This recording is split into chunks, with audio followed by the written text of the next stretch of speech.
On this week's episode, Scotland pushes its punning skills with its plow patrol, the snowplow names that are actually kind of cute. Also, something doesn't smell right after a bakery business owner is busted for allegedly reheating store-bought dough. And a guest anchor joining us this week who is switching from afternoon newsman to published children's book writer.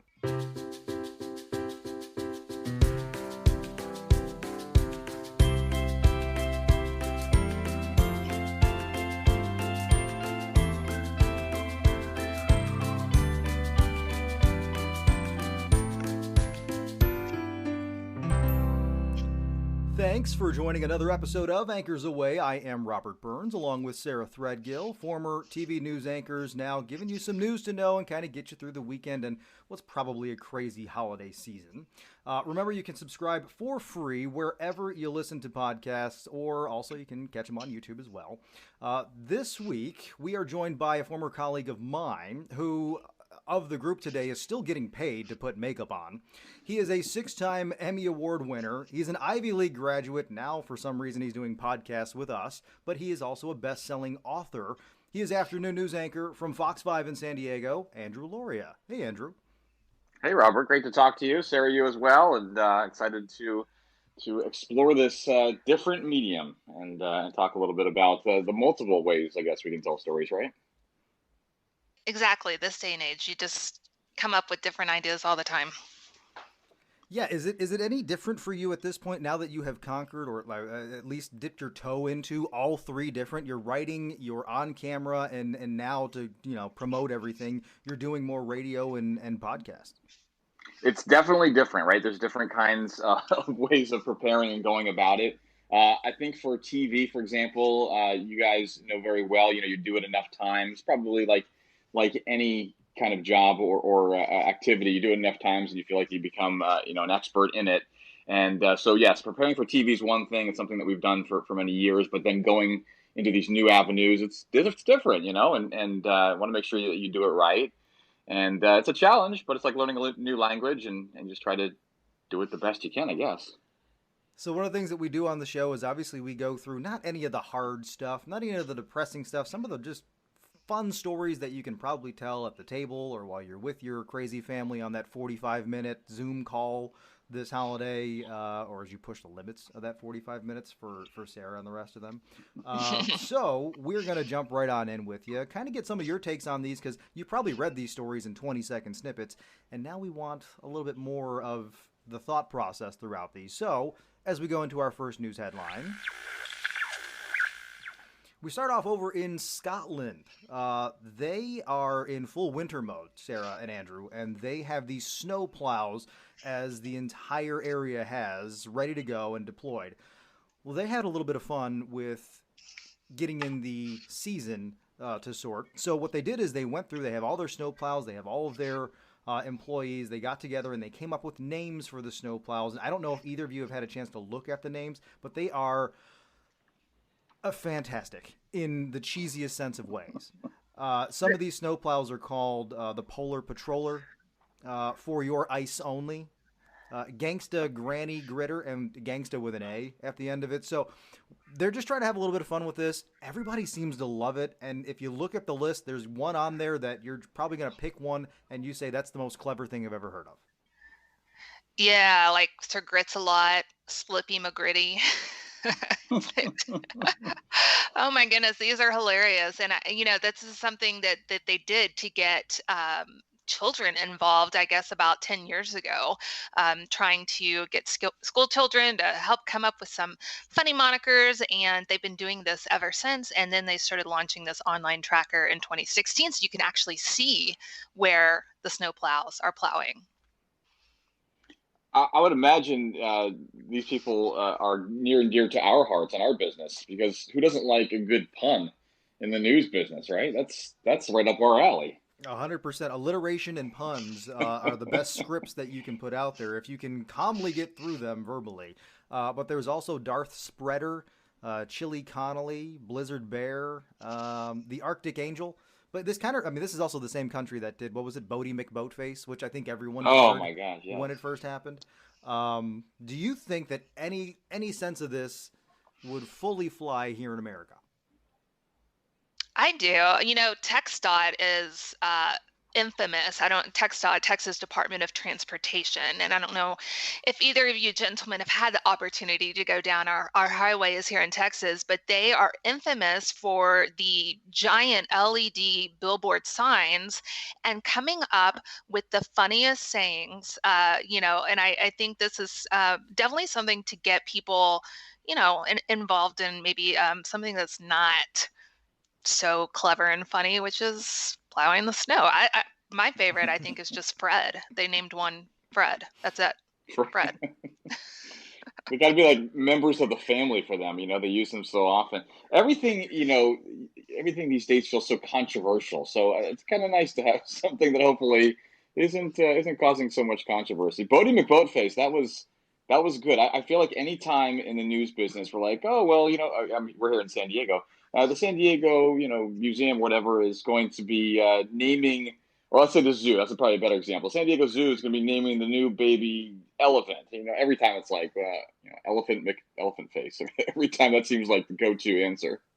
Also, yeah, definitely. Here, just pulled up one of these TxDOT. This is their recent Christmas one. And this is as you're driving down the interstate, you read, "Only Rudolph should drive lit." So, they come up with some clever ones, and so I love this, and I think this is a great way to get people, engaged.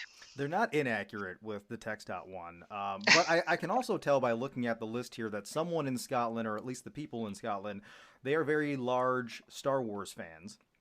Yes. Because as I go through here, we have Han Snowlow, we have Luke Snowwalker, and I believe there is also a snowtrooper, Snow-Be-Gone Kenobi. Snow-Be-Gone Kenobi. So I couldn't think of a better group of names here for these snowplows. And I mean, Andrew, in San Diego, you and I both know, yes, there's the beach. Yes, it's 70 almost all year round. But 3 hours away, you have all the snow you can think of in the mountains over there. Maybe name one of the news trucks, because you send someone up there every year anyway. You guys do, LA does. Name the news truck up there, and that could be a thing. Yeah, I think we could start something new, a new sponsorship of a name of a news truck. Yeah, I think anything that they can do to get people's attention on something, even if it's something silly like this. It's effective. We're talking about it halfway around the world, and that's probably in part the goal. In addition to just having fun with it. Yeah, and simple names, as we'll get to a little bit later, easy to remember. Again, it's for the kids. Moving on to our next story of the week. Hold on, because I lost it here. Here we go. That's right. I teased it in the beginning. It is a baker over. I'm not really prepared all the time for this stuff, but it's a baker over in the UK, and I'm going to read this story. I'm not going to get into all the details of it, but I really want to know: would you fall for it?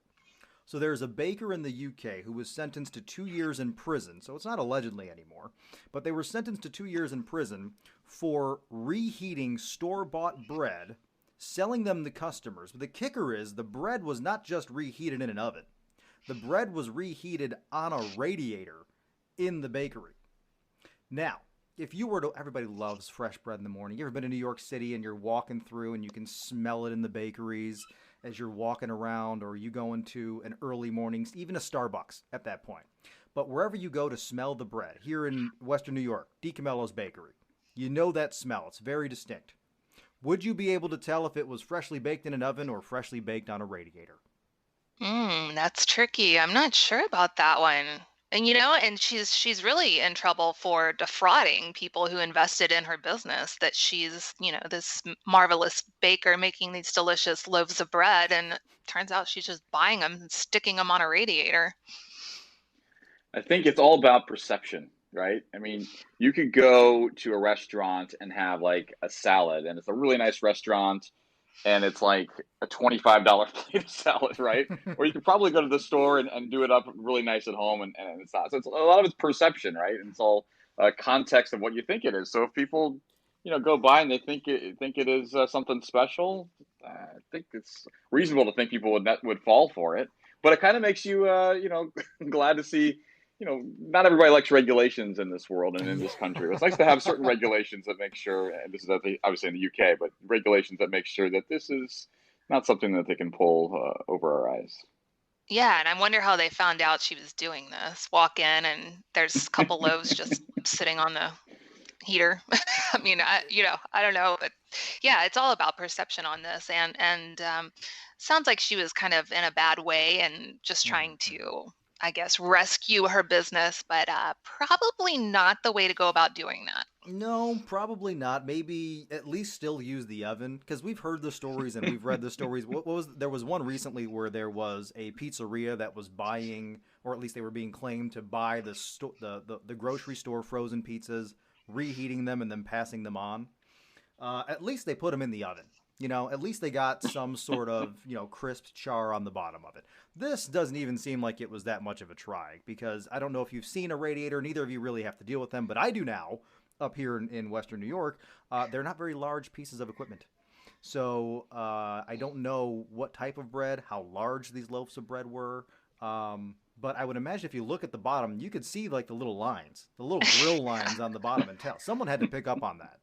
The radiator grill marks. Yes, the radiator grill marks. That's definitely the telltale sign. But is there a particular favorite type of bread? Rosemary. I don't know. No, I'm Italian, so bread sopping up anything is any bread. I wonder if when she went to buy that radiator, she's like, do you think this could hold 2 loaves of Wonder Bread or 3? I need the 3 Wonder Bread special. If you're going to splurge on any piece of equipment, it's the larger radiator, really, that a bakery needs to have.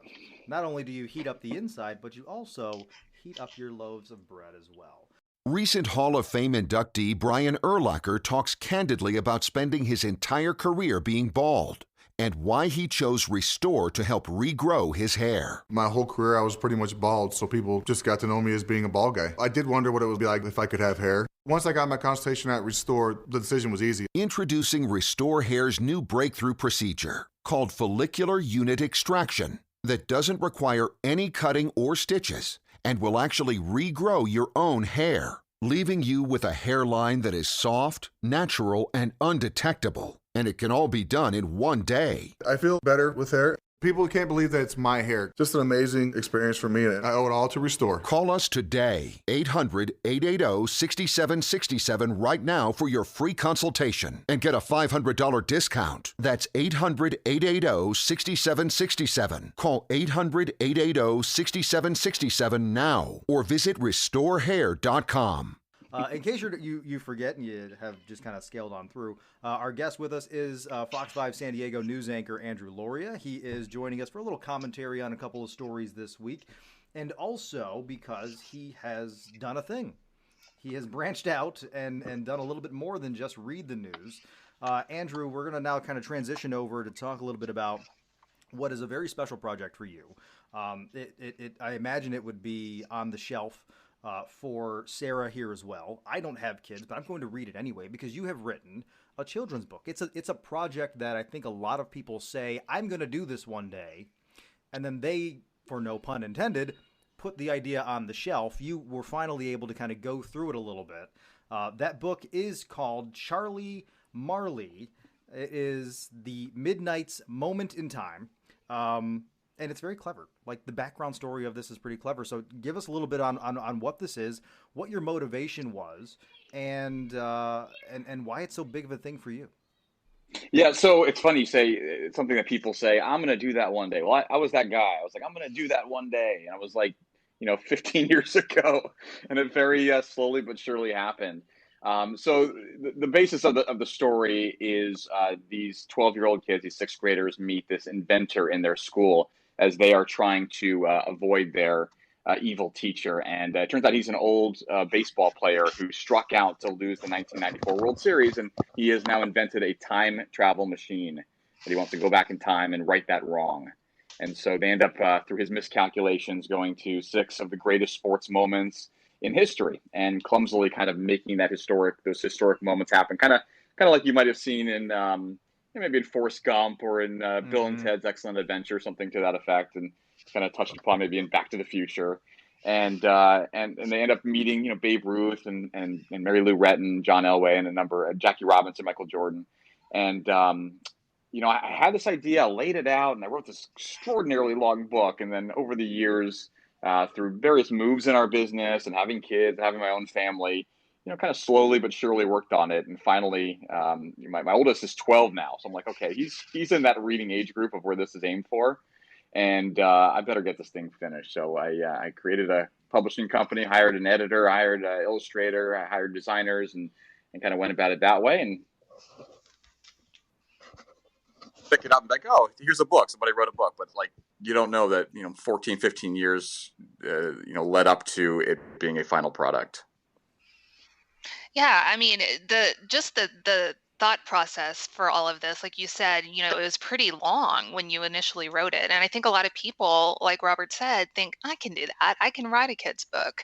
But, seems like there would be a lot of self-editing here. How did you decide on what these great sports moments would be? How did you condense it? So that's a great question too. So even just getting down to the 16 that I initially chose was a lot of work. Just not difficult work, but work in wanting to get it right. Because you love all the moments. Personally, you've lived through a lot of them, and you want to share them all, I'd imagine too, right? That's really it. Like I want kids to be able to see some of these sports moments or meet some of these sports figures and say, who was that? Oh, I didn't know that about Jackie Robinson. I didn't realize that about Mary Lou Retton or Babe Ruth. Or one person I have in this book is Babe Zaharias, who a lot of people don't necessarily know, but she was probably the greatest female athlete, if not the greatest athlete of the 20th century.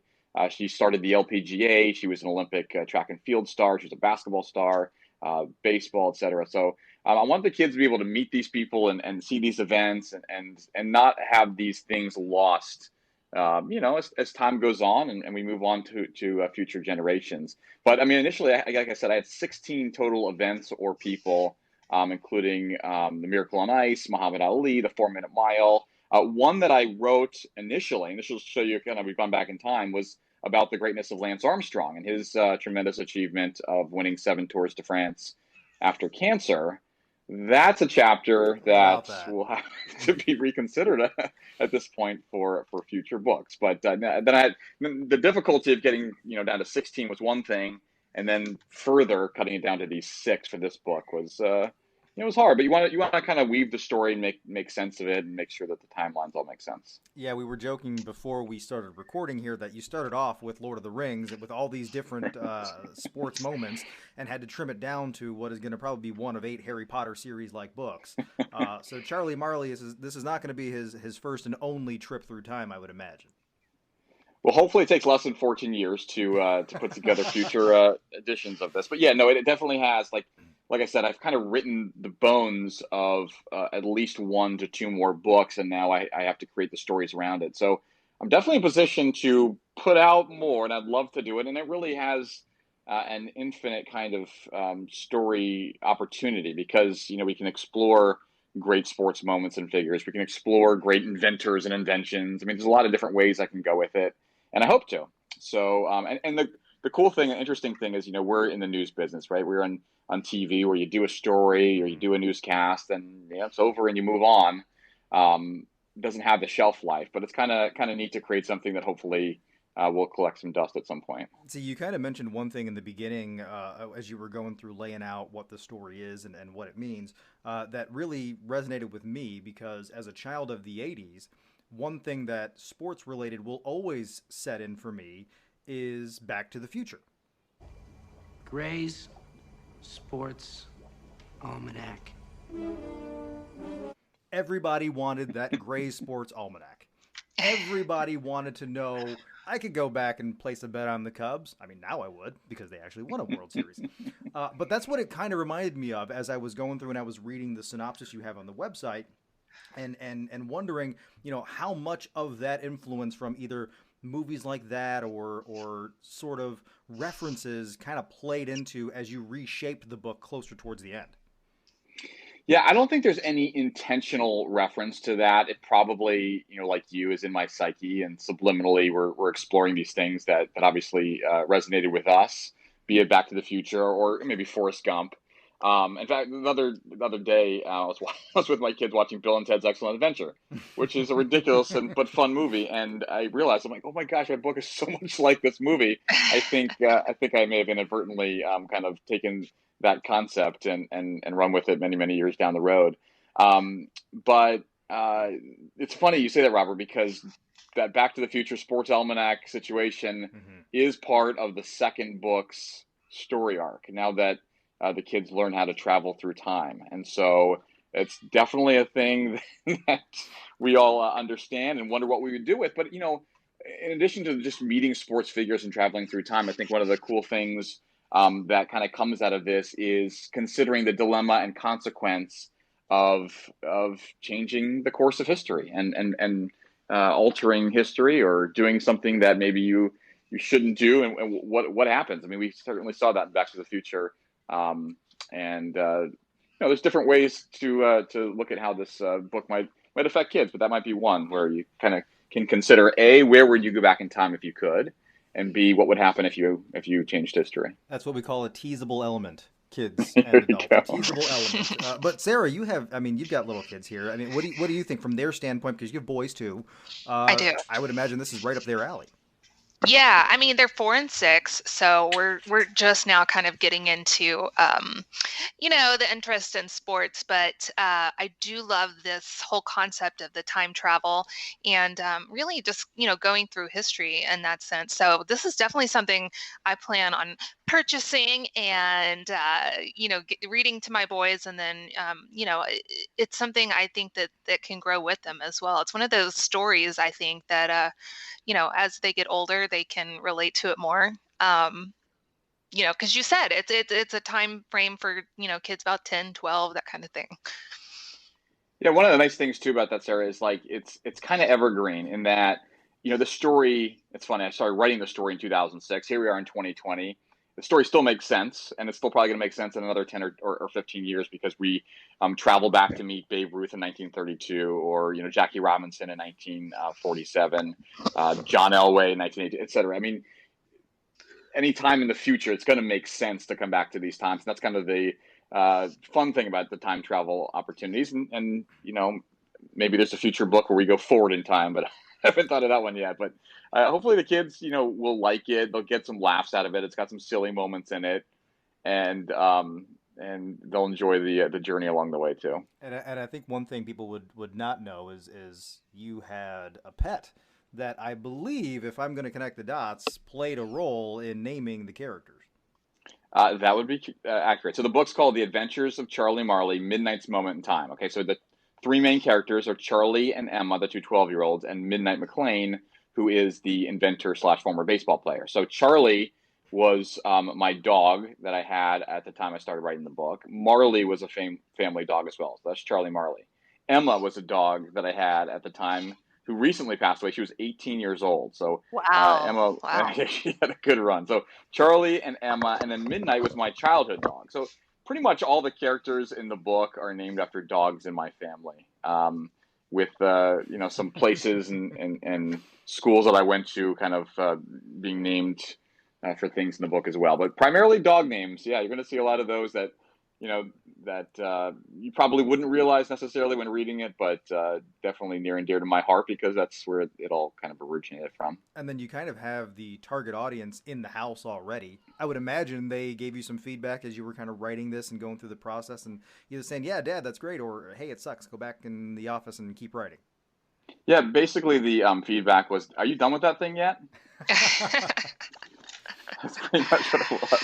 My 12-year-old, he's the one who, it's most been fitting for him in the last couple of years as he's gotten to his age. And so, yeah, he has read it. He has given me feedback. My 10-year-old, his birthday is today, by the way, just 10 years old. And he was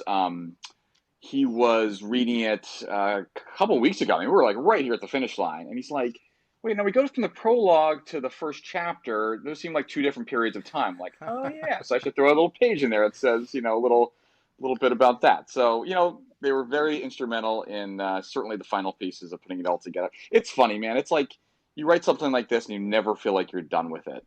And I probably still don't feel like I'm done with it, but that's the way kind of writing is. That's what you have book 2, 3, and 4 for. That's right.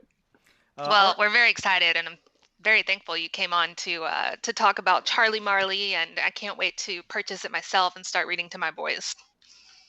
Well, thank you very much. I appreciate you guys talking to me about it, and let's hope there's some kids out there who like sports, who like time travel, who like to laugh, and hopefully it resonates with them. The book is called The Adventures of Charlie Marley, Midnight's Moment in Time. You can find it on Amazon, or you can go to charliemarley.com. It's Charlie with an I-E at the end of it.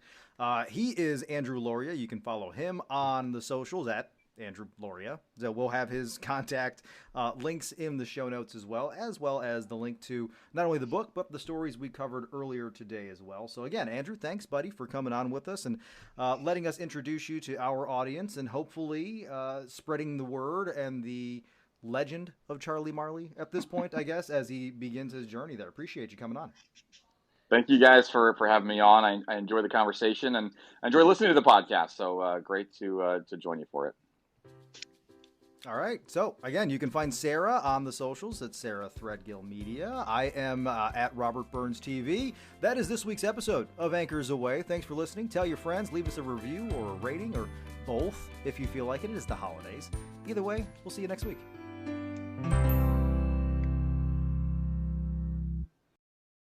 All right, we do want to thank our sponsor for this show, Anchor. It's the easiest way for us to bring you the podcast. They give us everything we need. It's all in one place. And most importantly, it's all free.